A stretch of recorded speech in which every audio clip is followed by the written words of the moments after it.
انتهت مباراة النادي الأهلي ونادي زد بفوز النادي الأهلي بهدف وسام أبو علي في آخر المباراة، في آخر بروفا قبل مباراة القمة المفروض يوم الاثنين الجاي. في مباراة أنا بشوف يعني هي تلخيصها بمعنى أصح في حاجة: أنت بادئ كويس، بتلعب كويس، في أوفرات ياما، هنيجي لحتة الأوفرات دي. ماتش اتخلق لك فيه فرص ياما قوي، ماتش كده تحسه من ريحة موسيماني أو آخر موسيماني مع الأهلي، وبتلعب بالمهاجم الغلط. يعني أنت عندك 3 أدوات نزلت فيهم بالأداء الغلط. والله انا عندي اوفرات المفروض هلعب مودست او سامبو علي، وهفضل مودست. سامبو علي لسه راجع من الاصابه طبعا، مش كاداء يعني، كلنا عارفين سامبو علي احسن من مودست حاليا. تحت بادئ بكهربا، كهربا هو لعبه كله.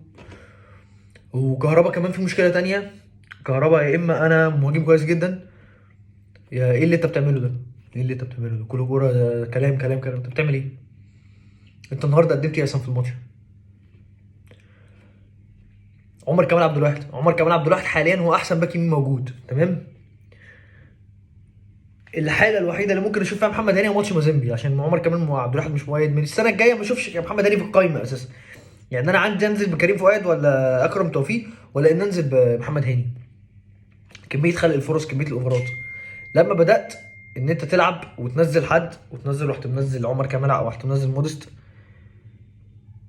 تمام. وسامبو علي، وسامبو علي اكتف على الجون. يعني ايه اكتف على الجون؟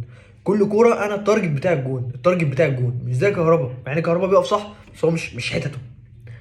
والجون النهارده كان عجبني في حته اللي هو ايه، يعني انا واحد من الناس كاحمد، لو مدرب انا كنت نزلت مودست الشوط الثاني او سابه عليه.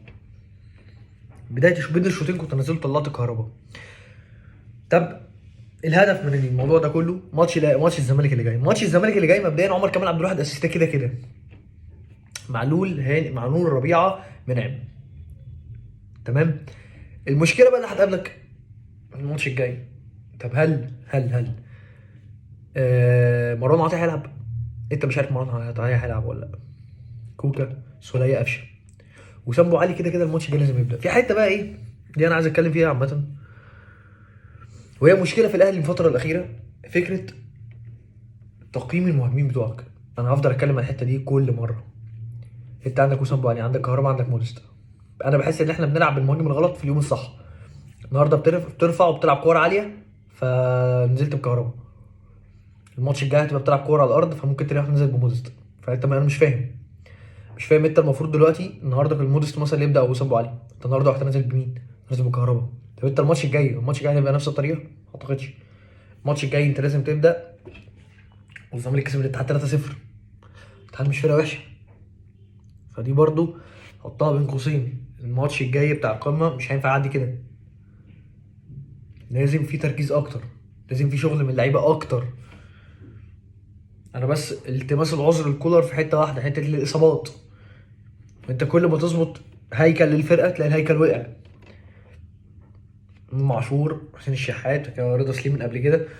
دي الحاجه الوحيده اللي انا الوم يعني ما لومش فيها كولر، لكن حته كولر حاسس ان اللعيبه كلها شبه بعض. ودي حته غلط في الاهلي، ما كانتش الاهلي موجود قبل كده. ان شاء الله باذن الله نتمنى التوفيق للاهلي ونقدر نفوز على الزمالك الماتش الجاي باذن الله.